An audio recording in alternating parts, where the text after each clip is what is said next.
Hola, hola, ¿qué tal? ¿Cómo están? Muy buenas noches, amigos de Urus Radio. Aquí estamos nuevamente transmitiendo en vivo desde la Ciudad de México. Hoy estamos a 27 de septiembre de 2021, una fecha importante para todos los mexicanos, porque pues hoy celebramos 200 años de la consumación de nuestra independencia. Y pues bueno, el día de hoy está también aquí con nosotros, como siempre, el profesor Francisco Mendoza. Y pues vamos a saludarlo. Yo también lo saludo, soy Doris. Profesor, ¿cómo está? Buenas noches.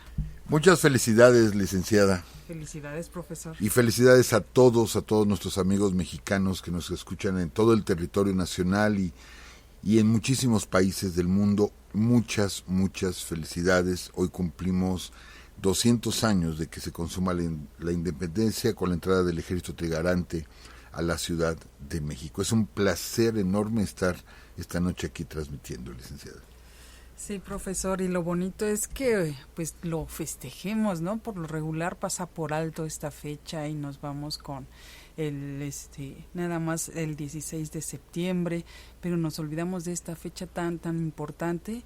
Entonces, qué bueno que esté presente ya en todos los mexicanos y lo celebremos cada año, profesor, en este mes precisamente que es el mes de la patria. Y pues bueno, el día de hoy, no sé si tenga algo más que decir acerca de esto, profesor. No, solamente que bueno, vamos a abordar un poquito el tema. Seguimos con nuestra serie de Maximiliano en Querétaro 1867, pero sí tenemos que hacer una pequeña pausa para dar algunos datos muy interesantes. Sí, claro, definitivo. Y pues bueno, estamos aquí, felices. La verdad es que fue muy padre.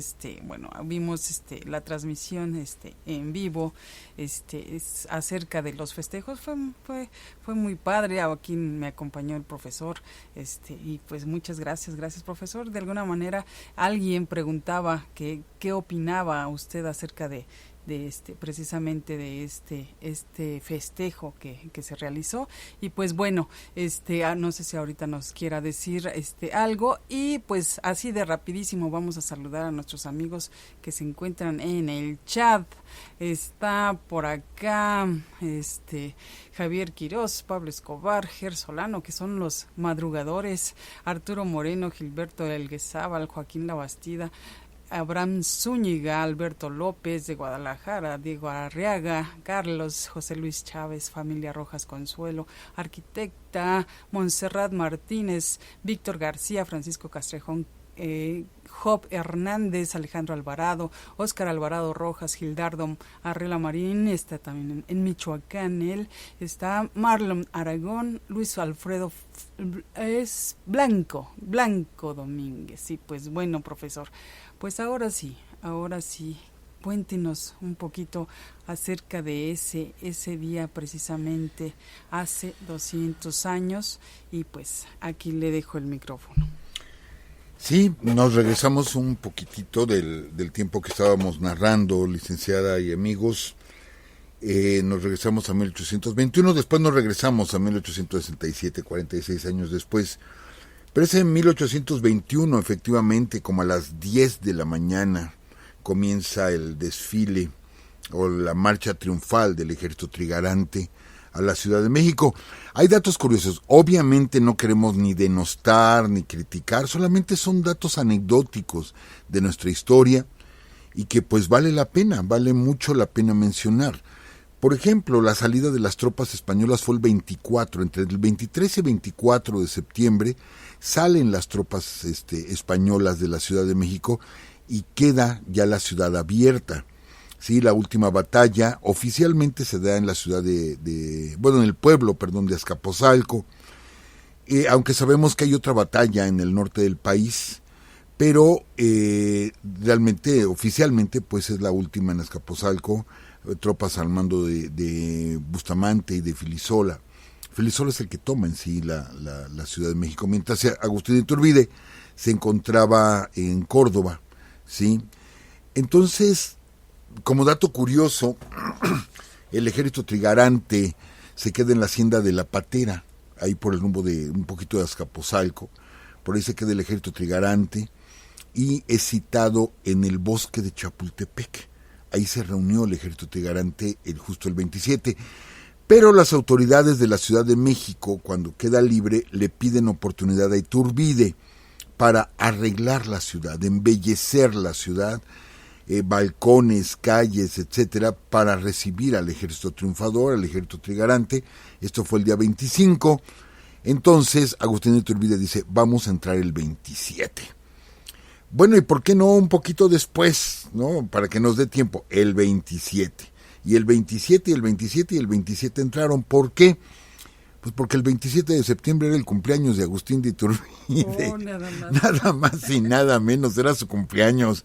Cumplía 38 años Agustín de Iturbide. Esa historia que cuentan de que si Porfirio Díaz movió el festejo de la independencia para coincidir con su cumpleaños es falso. Ya se celebraba el 15 de septiembre, se celebraba en la noche desde un decreto de Guadalupe Victoria, y lo empezó a celebrar Ignacio López Rayón desde 1812 con un brindis en la noche, y al otro día se hacía una salva de artillería, y ya queda como decreto por Guadalupe Victoria. Entonces le cuelgan ese milagro a Porfirio Díaz. No, nada que ver, que Porfirio Díaz lo cambió del 16 al 15 por su cumpleaños. El que sí lo hizo sí fue Agustín de Iturbide, que él dice, vamos a entrar triunfalmente el día de mi cumpleaños. Pero bueno, en fin, la cuestión es que entra el ejército trigarante. Cosa curiosa, en ese ejército trigarante, pues va Vicente Guerrero, que se entiende que los dos consuman la independencia, y Vicente Guerrero va hasta atrás, ¿sí? Va en la retaguardia, y en la vanguardia pues va Agustín de Iturbide. Entran a la Ciudad de México por la calle de Madero, la que hoy es calle de Madero, que en ese tiempo era la calle de San Francisco. Entran por ahí, dan vuelta en Bolívar, rompiendo la línea que llevaban, para poder pasar a Agustín de Iturbide bajo el balcón de la Güera Rodríguez. Así, la Güera Rodríguez ella sabía, le había dicho su sirvienta, señora, no va a ir a la entrada del ejército. Y dice, sí, lo voy a esperar. Y ella se sentó en su balcón, solita casi en la calle, porque toda la gente estaba allá sobre la avenida San Francisco, porque ella sabía que Agustín de Iturbide iba a desviar a todo el contingente, a casi 20,000 soldados, los desvió para pasar enfrente del balcón de la Güera Rodríguez. Así o más representativa esta gran mujer. Llegó al Zócalo, tuvieron un Te Deum ahí en Catedral, y después al balcón, sí, balcón del Palacio, que en ese momento ya se convirtió de Palacio Virreinal a Palacio Imperial, y ahí ven el desfile de las tropas junto con Juan O'Donojú. Aunque fíjense, amigos, que Juan O'Donojú no llegó, lo conocemos como el último virrey de la Nueva España, pero porque había cambiado la nomenclatura por la Constitución de Cádiz. Realmente él llega aquí como jefe político y militar, pero bueno, era un virrey, así lo hemos mencionado siempre como el último virrey, aunque oficialmente jefe político y militar. Él había enviado un comunicado el 16 de septiembre, poquitos días antes, 11 días antes, envió un comunicado a todas las villas y pueblos y ciudades de la Nueva España, donde decía, la guerra ha terminado, o sea, se acabó la guerra. Justamente cuando se cumplieron 11 años, o sea que ya nada más faltaba como el acto protocolario.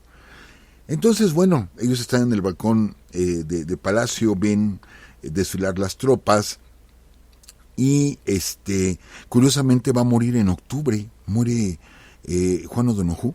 Él sabía que no podía regresar a España, porque estaba entregando el virreinato, y sabía que no iba a regresar a España, y muere poco tiempo después. No falta quien diga que fue envenenado Juan O'Donojú. Su esposa se queda aquí hemos platicado la historia de su esposa, de la virreina, la última virreina, y de cómo muere en la indigencia años después, olvidada por completo. Sí, la esposa de Juan O'Donojú muere en lo que hoy es la calle de Tacuba, precisamente. Y bueno, al otro día se firma el Acta de Independencia del Imperio Mexicano. Amigos, la situación es esta, que en esa Acta de Independencia, ¿sí?, no firman muchos insurgentes, o sea, solamente firman la parte realista, los realistas que se adhirieron a la independencia, pero no firman los insurgentes. ¿Por qué? Porque no los invitó Agustín de Iturbide. No los invitó, ahí estaba, fíjense nada más quiénes sobrevivían, ¿sí? La corregidora, el corregidor Miguel Domínguez, estaba Ignacio López Rayón, que es de la primera etapa, o sea, recibe el mando directamente de Hidalgo y de Allende. Estaba Andrés Quintana Roo, estaba Leona Vicario, Nicolás Bravo, Guadalupe Victoria, Juan Álvarez, o sea, muchísimos de los próceres de las diferentes etapas de la independencia ahí estaban, y a ninguno invitó a la firma del acta. Que curiosamente, amigos, se hicieron dos actas. Dos actas. Una de esas actas fue robada en 1830. Se la roban del país, ¿sí? La otra acta se quedó en el salón de sesiones de la Cámara de Diputados. Ahí permaneció durante muchísimos años y en 1909 se incendia el salón de sesiones y se quema el acta de independencia. Pero estaba una. ¿Pero qué pasó con esa acta que se robaron en 1830? Se recupera esa acta en 1865. ¿Y quién creen que la recupera para México? Maximiliano. Él es el que recupera el acta de independencia, la trae a México, ¿sí? O sea, pide que se la envíen a México. Y en 1867, después de la muerte, ¿sí?, se la lleva, si mal no recuerdo, fue Samuel Bach, su médico, o su confesor, Fisher. Uno de los dos se lleva el acta de independencia de México y la vende en Europa a Joaquín García y Escabalceta. Y va pasando de mano en mano el acta de independencia por herencia, va pasando de mano en mano hasta que uno hereda el acta, pero pone ahí en su testamento que esa acta se le entregue al presidente Adolfo López Mateos. Entonces, llega a su poder de Adolfo López Mateos esa segunda acta de independencia y se guarda en el Archivo General de la Nación. Es la que tenemos, porque les digo, la otra se quemó, pero son dos originales, o sea, sí se hicieron dos originales de esa acta de independencia, pero ven qué historia de este documento. Qué historia, y como cosa curiosa, Maximiliano, de quien vamos hoy a platicar bastante, pues es el que rescata, porque a lo mejor si él no lo hubiera traído, se hubiera perdido en Europa el acta de independencia. La trajo y bueno, ya se le pudo dar como que un seguimiento al documento. Pero ese documento, como les digo, está firmado Matías de Monteagudo, en fin, por el clero, ¿sí?, e importantes comerciantes, mineros, etcétera, son los que firman el acta de independencia, noten, del Imperio Mexicano. Entonces, así rápido como para dar algunos datos, licenciada, sí se consuma la independencia. Yo me declaro, y hoy nos hicieron amablemente una entrevista en radio, la señorita Adriana Delgado, en el Heraldo Radio, y les decía, yo me declaro totalmente republicano, no me llevo con las ideas imperialistas, me declaro republicano, pero tenemos que reconocer que quien consuma la independencia, pues es Agustín de Iturbide. Él consuma la independencia, pero la consumó para él, casi para él, porque arma un imperio para él. Al principio llega un acuerdo con Vicente Guerrero, ¿sí?, de que sea una monarquía constitucional, sí, o sea, a la mitad, ni de un lado ni del otro. Pero ya cuando está en el poder Agustín de Iturbide, que haremos una serie donde platicaremos con detalle todo esto, desconoce al Congreso, ¿sí? Y entonces ya se queda como un monarca absoluto. Le dura unos cuantos meses el imperio y tiene que salir de México. Y bueno, en 1822 se renueva el Congreso, se cita para elaborar una constitución, y el 4 de octubre de 1824, ¿sí?, es cuando oficialmente se funda México como nación, como una república. Ya éramos independientes de España, efectivamente nos independiza Agustín de Iturbide, ¿sí?, pero nosotros nacemos como nación con la Constitución de 1824. Pero los españoles no aceptan. Fernando VII ya había regresado al poder en España, que ya hemos platicado aquí de Fernando VII, que es de veras vergonzoso para la historia de España tener un gobernante como Fernando VII, que hasta le pidió a Napoleón que lo adoptara como hijo. Digo, así o más bajeza por parte de Fernando VII, que a él heredó el trono Carlos IV. Su papá le hereda el trono. Cuando llegan los franceses, invaden España, Carlos IV agarra y dice, hijo, ahí te lo dejo, ¿sí? Y Carlos IV abdica el trono en honor a su hijo, o a favor de su hijo, y su hijo le entrega el trono a Napoleón, y Napoleón, que no, ya tiene muchos tronos en su poder, se lo entrega a su hermano. De hecho, nosotros iniciamos nuestra lucha de independencia prácticamente contra Francia, porque era un dominio, España era un dominio francés. Entonces, y mucho de esto se origina, muchas de las consecuencias fue la invasión napoleónica a España.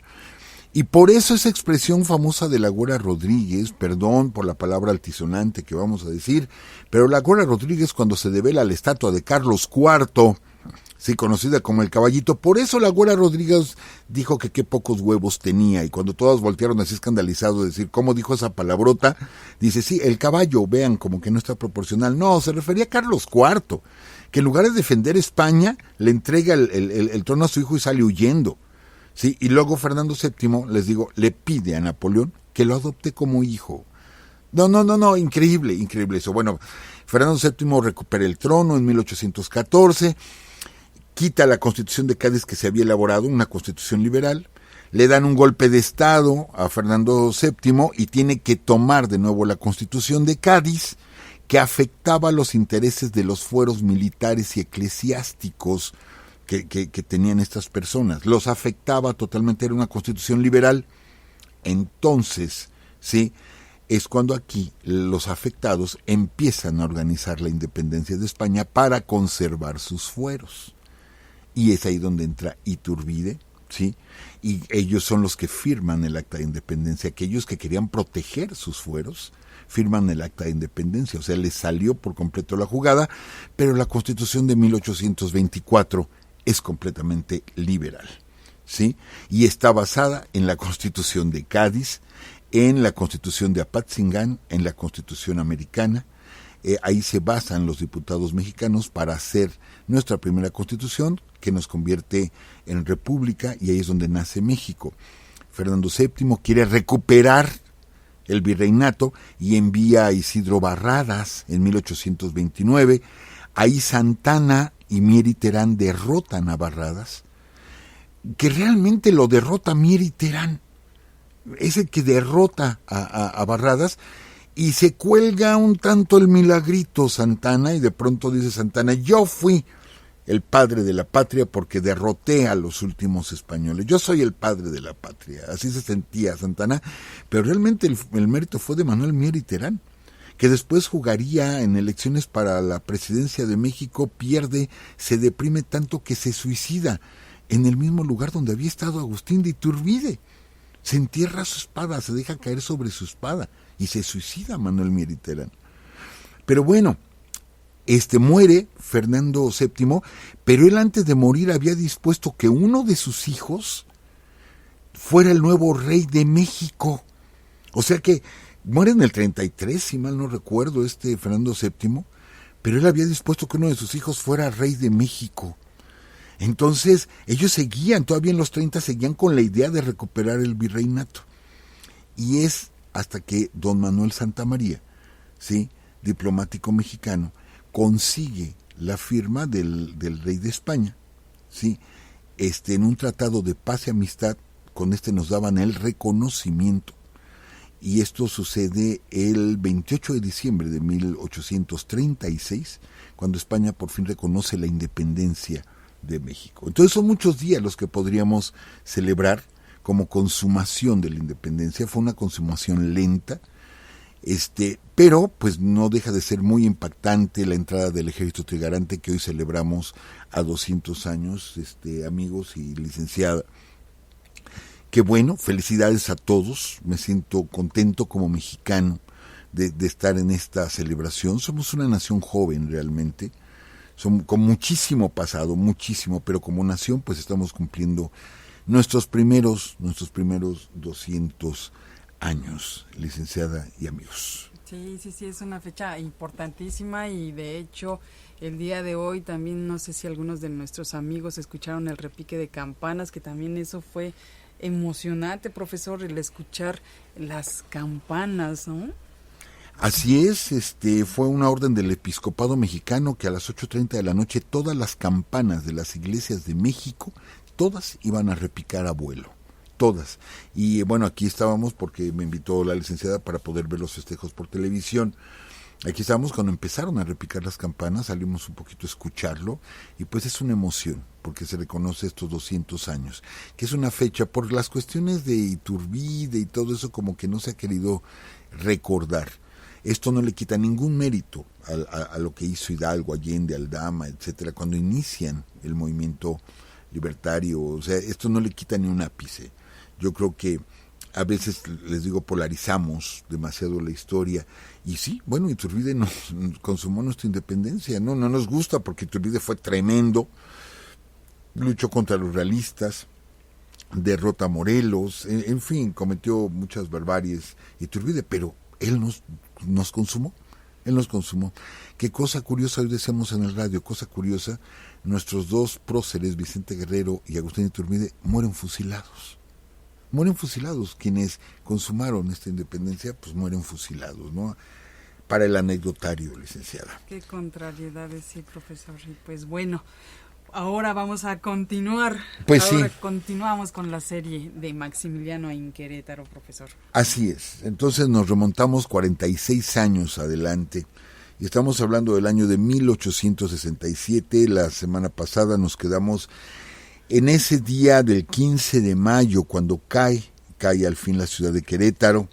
Ese 15 de mayo por la madrugada platicamos cómo entró el ejército republicano, que es bien válido decirlo, amigos. Si ustedes tienen oportunidad de ir a Querétaro, ya hemos platicado esto en otras ocasiones, tienen oportunidad de ir a Querétaro, párense frente al convento de la Cruz y luego váyanse caminando por el lado izquierdo, toda la barda, y van a encontrar el boquete en la barda con una placa alusiva ahí.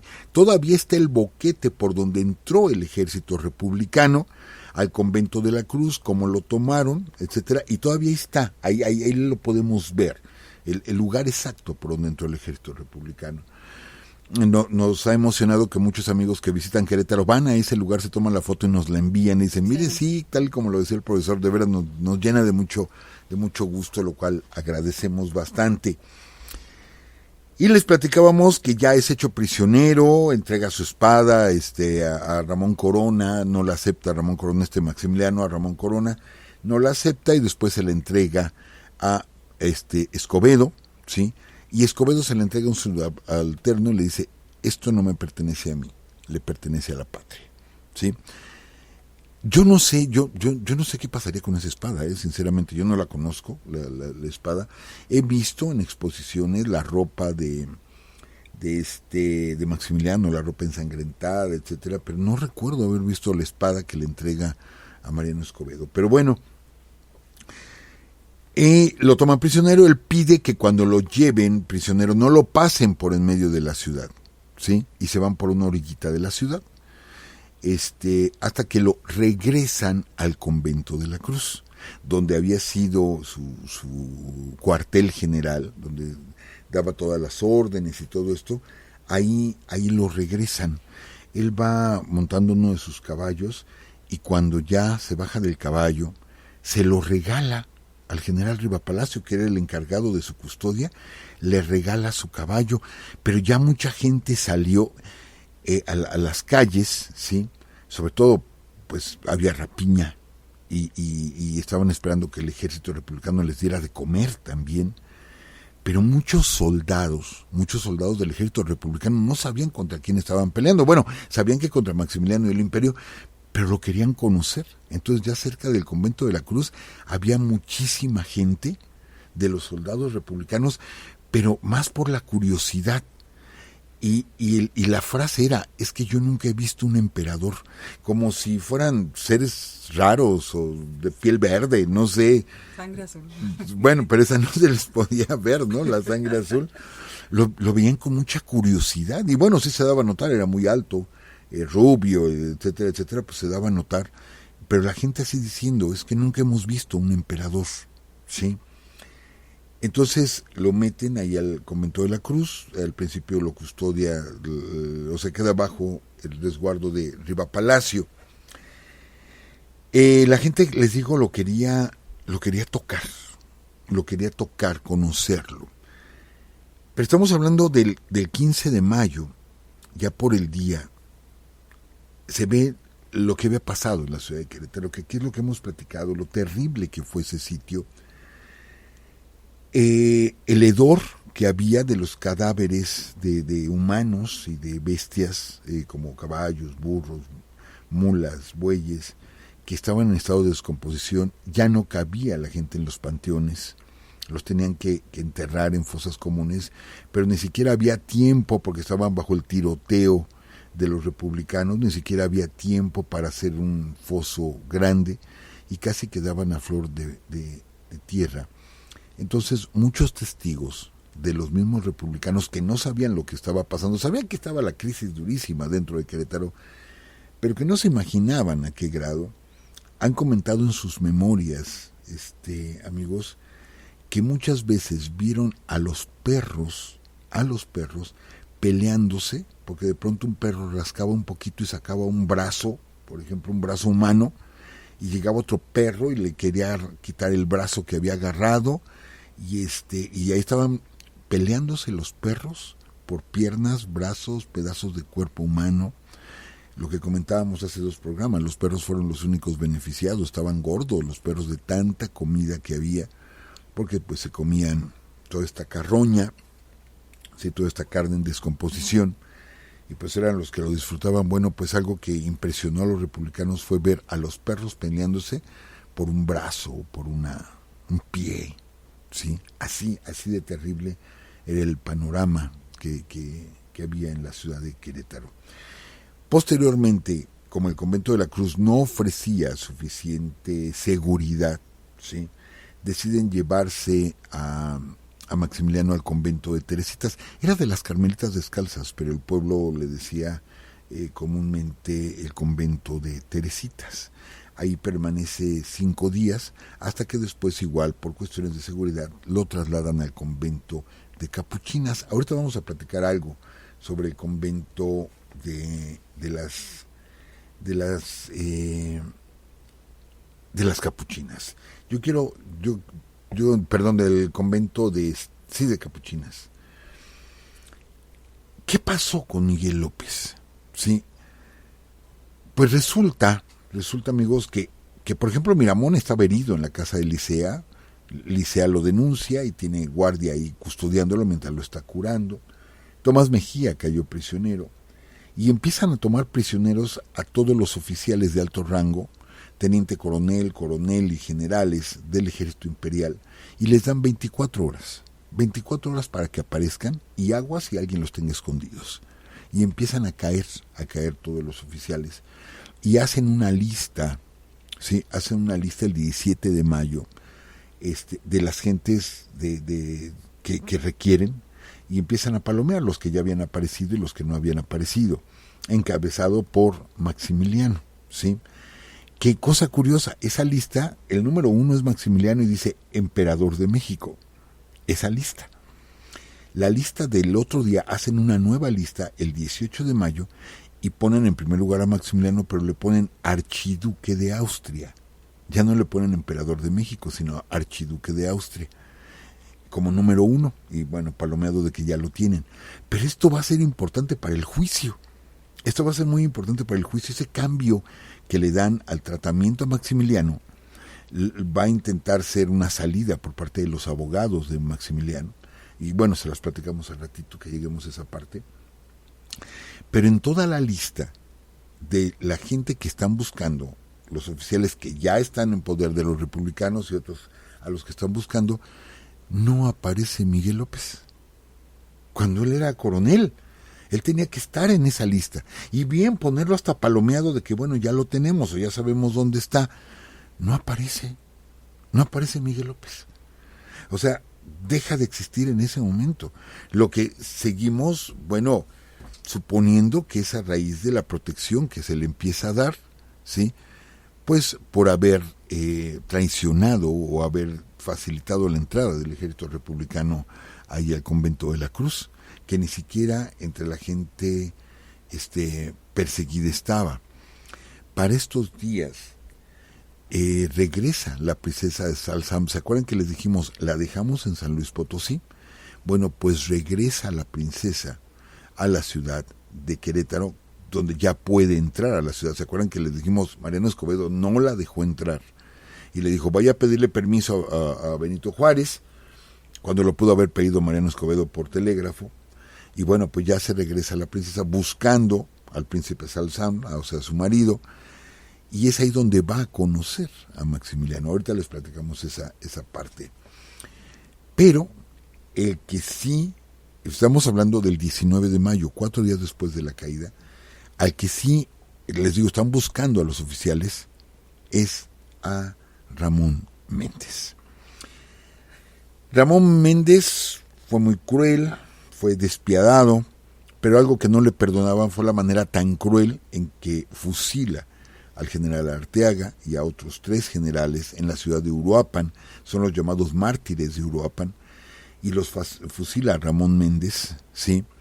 Aquí hemos platicado cómo murieron con una dignidad tremenda estos cuatro generales allá en Uruapan. Y se la tienen sentenciada, Ramón Méndez. Se la tienen sentenciada, donde te agarramos, te fusilamos, ¿sí?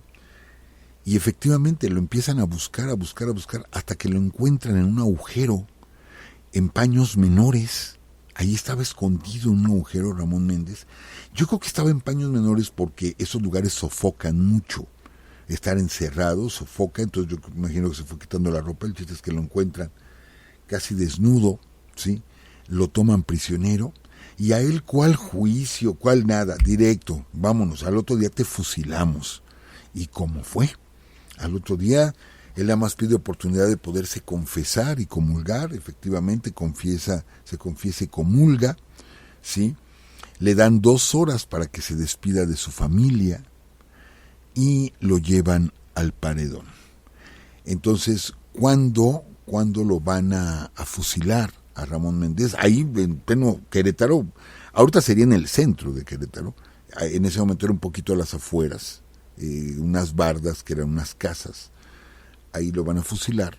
Se niega que le venden los ojos, le dan la vuelta y lo obligan a hincarse y dice, yo no voy a morir como un traidor, ¿sí? Y entonces empieza el jaloneo, y el sacerdote que estaba junto a él le hace una señal así como diciendo, mira, ya como último acto de humildad, obedece, ¿no? Entonces decide hincarse Ramón Méndez, y no acepta que le venden los ojos, y él es el que de pronto grita, ¡tiren! Le grita al pelotón, ¡tiren! ¡Viva México! Y ¡pum! Viene la descarga y muere. ¿Por qué hacemos esta mención? Ramón Méndez efectivamente fue cruel, fue despiadado, asoló regiones, mató a muchísima gente, fue un general conservador. Mata a los que llamamos los mártires de Uruapan, los mata el general Arteaga y a 3 más. No tuvo piedad Ramón Méndez, y cuando lo llaman a Querétaro, igual no tenía piedad, fue cruel con la gente, con el mismo pueblo. Pero ¿qué hubiera pasado si hubieran ganado los imperialistas? A fin de cuentas, hubieran ganado. Pues él se le vería como un héroe, y la manera tan heroica de morir, ¿sí? Porque él dice, yo peleé por mis ideales, y yo peleé por México, y luché por su independencia de México, y muero por mis ideales.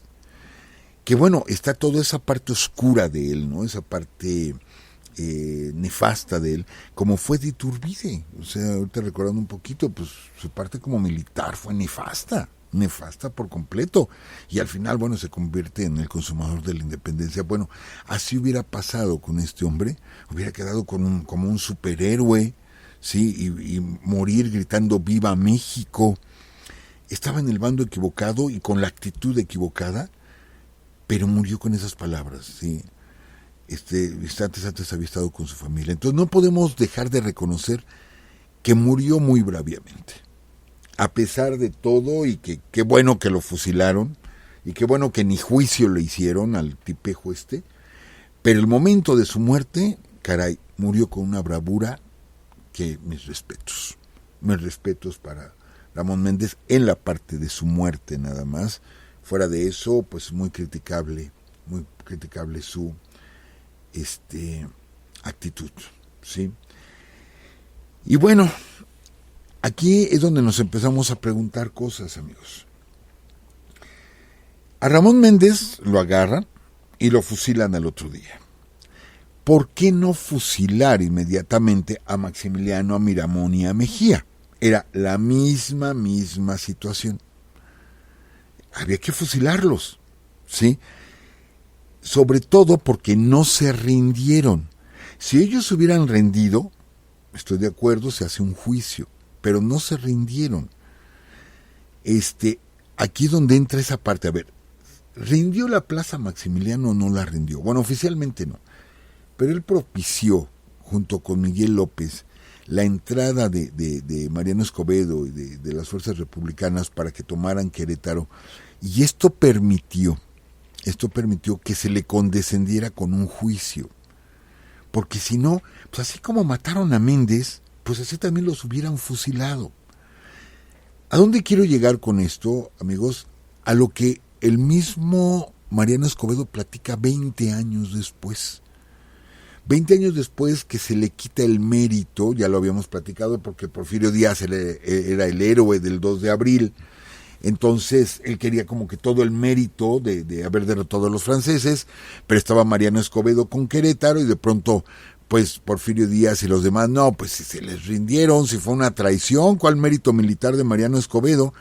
Y Mariano Escobedo lo que dice 20 años después es que a él le había pedido el mismo Maximiliano guardar el secreto de que Maximiliano le pide la oportunidad de escapar, ¿sí? De escapar de la ciudad de Querétaro, abandonando a su gente, él y sus ministros, o sea, los europeos, y a los demás abandonarlos a su suerte, ¿sí? Lo que era una traición, pero del tamaño del mundo. Y que le pidió que le guardara ese secreto para no manchar su nombre, y que durante 20 años, dice Mariano Escobedo, durante 20 años he guardado el secreto, pero la verdad es esta: Maximiliano se quería escapar. Y yo no se lo permití, y yo le dije, de todos modos, me abras o no la entrada al convento de la Cruz, de todos modos voy a entrar y voy a tomar la ciudad. De todos modos. Sí, por eso entendemos que posteriormente Jesús Rincón Gallardo, se acordarán ustedes, amigos, que él toma el convento de la Cruz, Rincón Gallardo, y sale Maximiliano, y lo podían haber detenido en ese momento.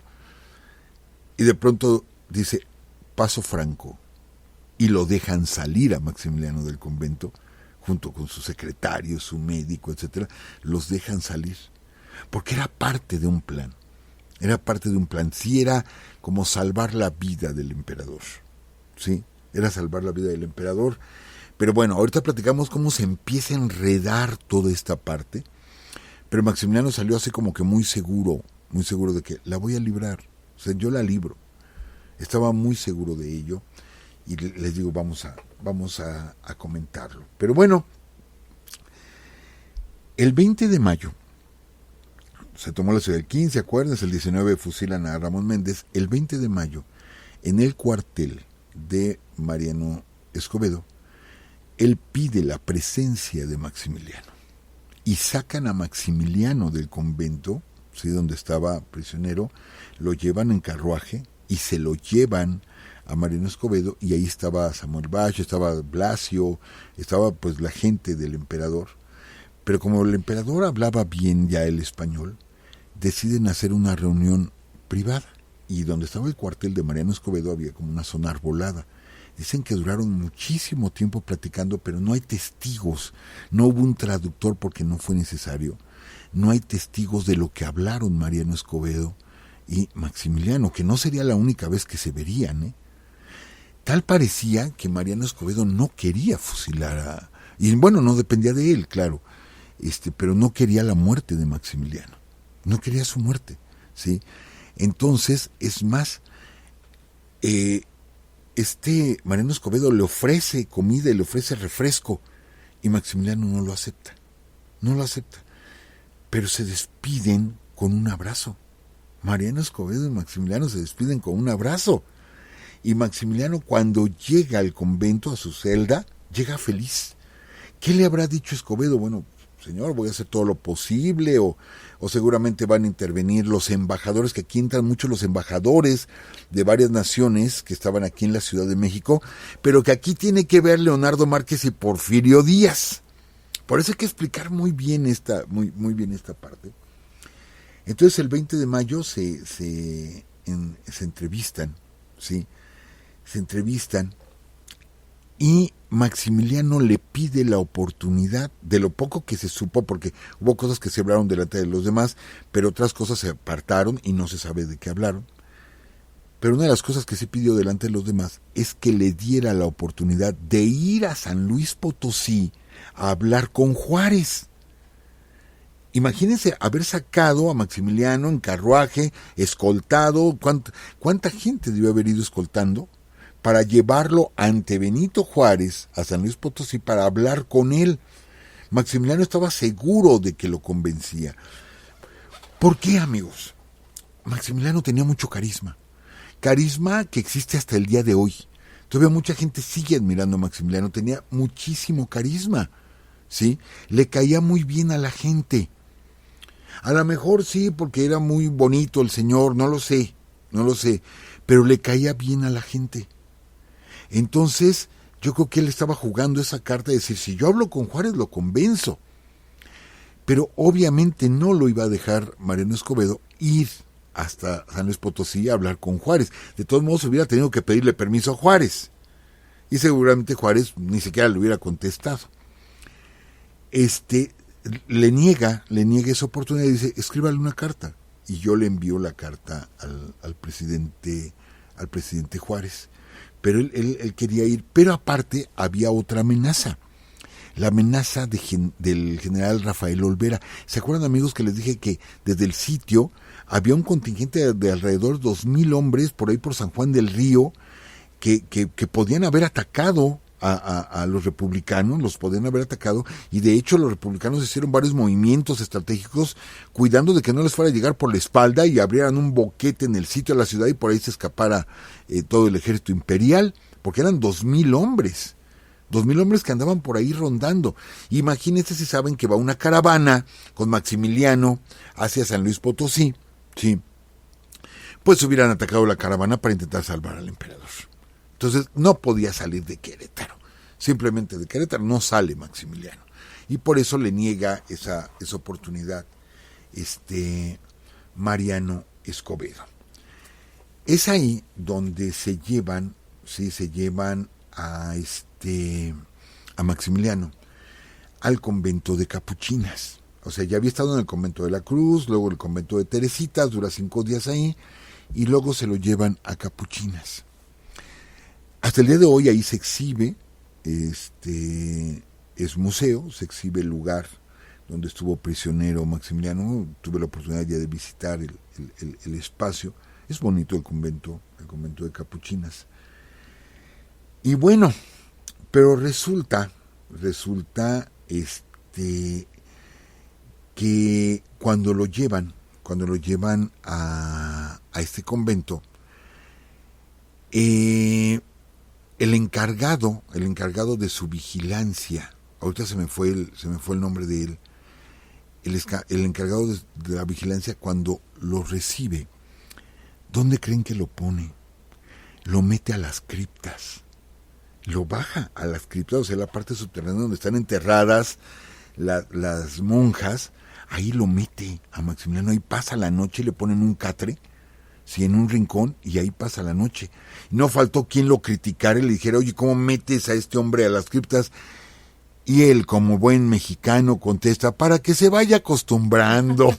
Así de plano. Sí, así de plano lo contestó de una vez, que se vaya acostumbrando.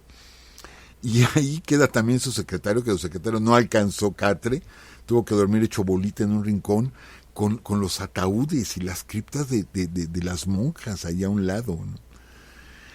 Entonces, nada más duró esa noche ahí, ya después ya le habilitan un espacio donde queda él solo, aunque a un lado queda su secretario y su médico, y entonces, el 24 de mayo, se gira un salvoconducto, ¿sí?, permitiéndole a quien le porte coronel Miguel, no, el C, me fijé bien en eso, no dice coronel, dice el C, Miguel López, a que acuda a Puebla, ¿sí?, cruzando la Ciudad de México para atender asuntos personales, y que él se compromete a regresar a Querétaro. Obviamente no va a regresar, y sale Miguel López delante de todos, ¿sí?, pero no sale solo. De hecho, todos se lo achacamos a Miguel López, pero hay otro personaje, ¿sí?, apellidado Jablonski, que era un judío. Ellos son, entre Miguel López y Jablonski, son los que quitan a la guardia, desmontan los cañones, o sea, son los que hacen todo para que entre el ejército republicano. Y Jablonski va a salir junto con Miguel López de la ciudad de Querétaro. Entonces él no se quedó, no tenía juicio, no lo fusilaron, a los demás generales les dieron 7 años de cárcel. Bueno, ha sido más claro, ¿sí?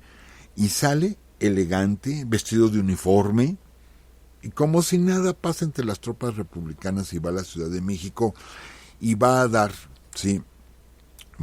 a la ciudad de Atlisco, que aquí hemos platicado, cómo llega a su casa. Su mujer ya se enteró y no le permite entrar en su casa.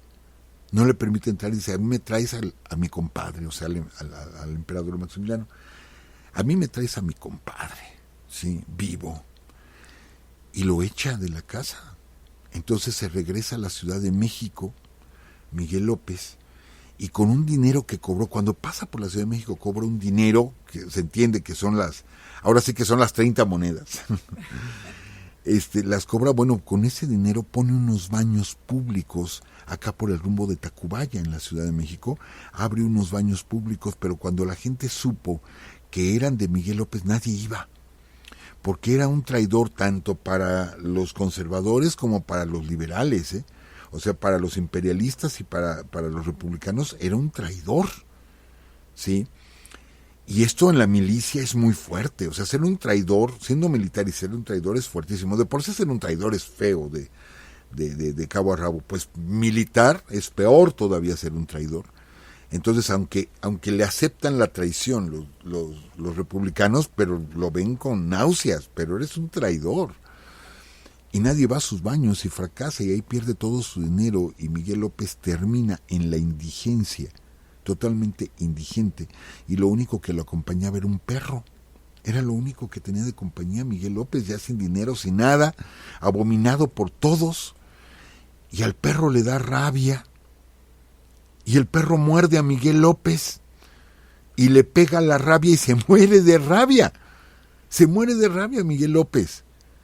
Y nada más alcanzan para enterrarlo en el Panteón del Tepeyac, que es el panteón que está atrás de la Basílica Vieja. Quienes vengan a la Ciudad de México, está la nueva Basílica y la Basílica Vieja, atrás está el panteón, hay que subir el cerro. Está el Panteón del Tepeyac, donde están, por ejemplo, los restos de Santana y Dolores Tosta, etcétera. Hay restos de personajes muy reconocidos ahí en ese panteón. Busquen ustedes su tumba y no la van a encontrar. No van a encontrar la tumba de Miguel López, pero sí la van a encontrar porque es la única que no tiene nombre. Si ustedes buscan entre los nombres Miguel López, no la van a encontrar, pero buscando van a ver una tumba que es la lápida, no tiene nada, está en blanco la lápida, pues es la tumba de él. Fue condenado de que ni para morir, o sea, con la idea de que nadie recuerde tu nombre siquiera. Entonces ni tu lápida va a llevar tu nombre. Por eso sabemos que es la lápida de él. Esa fue la condena por haber traicionado a Maximiliano, aunque entendemos que era un plan de Maximiliano. Maximiliano utiliza a su compadre Miguel López, pero realmente, por lo que dice Mariano Escobedo, quien estaba pensando en esta traición a la gente de ahí, escaparse, era Maximiliano. Y Maximiliano se lo pide a Mariano Escobedo, pero no le digas a nadie. porque voy a quedar mal. Y se lo cumple Escobedo durante 20 años. Es estando ahí prisioneros en el convento de Capuchinas que Escobedo visita a Maximiliano, y cuando lo visita también a Miramón, y se ponen a platicar Miramón y Escobedo. Unos meses antes, Escobedo había ordenado la muerte, el fusilamiento del hermano de Miramón. ¿Se acuerdan que les platicamos que estaba pero súper enojado Miramón cuando se enteró de la muerte de su hermano? Sabía que lo habían hecho prisionero, pero dice, no lo van a matar. O sea, no lo van a matar. Y agarra a Escobedo y, ¿sabes qué? Todos los extranjeros y al hermano de Miramón, pelas. Y los fusilan. Y Miramón estaba furioso, era la muerte de su hermano. Pues estuvieron platicando ahí en Capuchinas, se encerraron y platicaron amablemente y se despidieron amablemente. Les digo, la personalidad de Mariano Escobedo, que cautivaba, pero ahí va a haber un personaje, y los últimos minutos que nos quedan, yo lo tengo que mencionar, es el coronel Carlos von Gagern. Este personaje, ¿quién es este coronel? Bueno, este coronel pertenecía a las fuerzas imperiales, y ahí en el sitio de Querétaro se pasa del lado imperial al lado liberal, ¿sí? Se pasa de lado, y entonces empieza a apoyar a los republicanos, o sea, traiciona al emperador, lo traiciona. Entonces pide permiso, Carlos von Gagern pide permiso para visitar al emperador, y el emperador acepta la visita de Carlos von Gagern, lo acepta. Este hombre posteriormente haría sus memorias. ¿Por qué es importante este simple detalle? Solamente una vez lo vio, una vez platicó con él. Hay aquí datos que pues no sabemos exactamente, pero él es quien afirma, ¿sí?, que Maximiliano de Habsburgo no era masón. Aunque, según nuestros amigos, tenemos amigos que son masones, decían el rito escocés se funda en México estando Maximiliano, y lo quieren nombrar masón o hacerlo masón, y él se niega. Permitió que se fundara ese rito en México, pero él se niega a convertirse a la masonería. Pero la masonería lo convierte en masón, o sea, dicen, sí, eres un masón, aunque él nunca estuvo en la masonería, nunca estuvo. Entonces, Carlos von Gagern era masón, y él dice que llegó y se quiso identificar, por eso les digo, hay cosas que no sabemos, porque tienen como que una manera especial de identificarse los masones, y que varias veces quiso identificarse con él como masón, y que Maximiliano nunca le respondió. No sé si son señas, no sé. Y que luego en la plática utilizó varias frases que utilizan los masones y que Maximiliano nunca contestó nada. Dice, él no era masón. Lo único por lo que dicen era masón es porque la masonería, el rito escocés, dijo, lo nombramos masón, grado 33. Pero realmente nunca estudió masonería, ni nada que ver con la masonería, nada que ver. ¿Por qué estamos señalando esto, amigos? Porque la próxima semana vamos a hablar de este tema. Si murió o no murió fusilado Maximiliano, porque según un periodista salvadoreño, dice que como era masón, Maximiliano no podía matarlo Juárez, o sea, lo tenía que salvar Benito Juárez, y que por eso se urde el escape de Maximiliano y va a dar hasta El Salvador, se convierte en Justo Armas, y nos hace toda una historia que está muy bien hecha, eso no podemos negarlo, está muy bien hecha la historia de cómo Maximiliano supuestamente se escapó y fue a dar hasta El Salvador. Amigos, tuve la oportunidad de conocer a la gente que investigó ese hecho allá en El Salvador. Tengo por ahí fotos. Licenciada, creo que alguna vez le enseñé fotos donde estoy en la tumba de Justo Armas. Sí, cómo no. Sí, allá en El Salvador, y con las personas que me ayudaron a hacer esta investigación. Y no, Maximiliano murió en el Cerro de las Campanas. Pero que la historia es muy buena, pues es muy buena, pero se cae a pedazos en el momento en que, si el pretexto es que le salvaron la vida a Maximiliano por ser masón, pues resulta que Maximiliano no era masón. No era masón. ¿sí? Es más, hay una carta porque se escribían Carlota y Maximiliano, ¿sí? Cuando Carlota va hacia Europa, le va escribiendo cartas a Maximiliano, y cuando llega a la isla de San Tomás, en las Antillas, le escribe una carta donde le dice: estoy en la isla de San Tomás. Dice: bella isla, tiene una bonita bahía, hay 2 barcos norteamericanos, ¿sí? Y conocí las casas, y dice, y ahí están, dice, los masones. Dice que es la garra del imperialismo de los americanos. O sea que Carlota abominaba la masonería. Por lo tanto, tampoco, pues, Maximiliano no era masón, no lo era. Entonces se desbarata la tesis por completo de que si Maximiliano sobrevivió, se desbarata y se cae a pedazos, ¿sí? Pero de esto vamos a platicar la próxima semana, licenciada, porque se nos acabó el tiempo, y vamos a platicar de cómo se planea el escape por parte de la princesa de Salm, el escape de Maximiliano para el 2 de junio, cómo estaba todo preparado para que él se escapara y por qué fracasa el escape de Querétaro de Maximiliano. Otra vez nos deja picados, profesor. Pero bueno, está bien, está bien. Hay una pregunta de Gildardo Marín que dice: ¿por qué si Iturbide fue uno de los responsables en la consumación de la independencia de México, sus restos no descansan en la columna de la Independencia, sino en una capilla de la Catedral de México? Bueno, sus restos se quedaron en Padilla, en Tamaulipas, fueron rescatados y fueron llevados a la Catedral Metropolitana. Están en la capilla de San Felipe de Jesús, entrando por la puerta principal de Catedral. Del lado izquierdo está la capilla, y ahí están los restos de Agustín de Iturbide con la bandera, el trono imperial y la bandera trigarante, etcétera, etcétera. Los demás restos de los héroes de la Independencia quedaron en el altar mayor, no los pusieron en una capilla, quedaron en el altar mayor. Entonces estaban separados, desde ahí ya estaban separados los restos de los héroes de la Independencia. Pero cuando se empiezan a reunir los restos de los héroes, ¿sí? Los empieza a reunir Guadalupe Victoria, los restos de los héroes, ya contempla a Iturbide como un traidor. O sea, ya había muerto Iturbide y que Iturbide quedó como un traidor. Entonces por eso no ponen los restos de Iturbide junto con los restos de los que ya habían muerto, porque rescata a los de Hidalgo, los de Morelos, etcétera, los empiezan a rescatar, pero desde ahí se consideraba como un traidor Agustín de Iturbide. Entonces por eso quedó separado, y ahí estuvieron los restos durante muchísimo tiempo.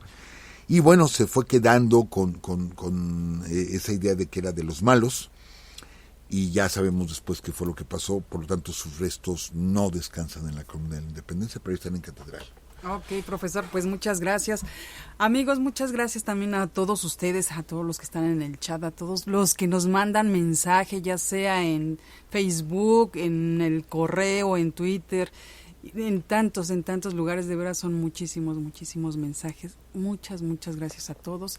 Y pues bueno, vamos a felicitar de rápido a algunos amigos que cumplen años, 2 amigos, José Magaña Guzmán y Félix Montó, que es Guillermo Espínola, que Guillermo cumple 59 años el día de hoy también. Y pues bueno, felicidades a los dos. Y también saludamos a Javier Cuevas, que nos escucha en Suiza. Y pues a todos ustedes, amigos, a todos los que están aquí en el chat, de veras, muchas gracias por acompañarnos. Les recordamos que está la cita siempre los lunes a las 10 de la noche en www.spreaker.com/user/Urus Radio. Por acá los esperamos. Y pues bueno, nos vamos, que estén muy bien, cuídense mucho, y por acá los esperamos el próximo lunes. Hasta luego. Esta fue una transmisión más de Urus Radio. Los esperamos el próximo lunes a las 10 de la noche. Hasta entonces.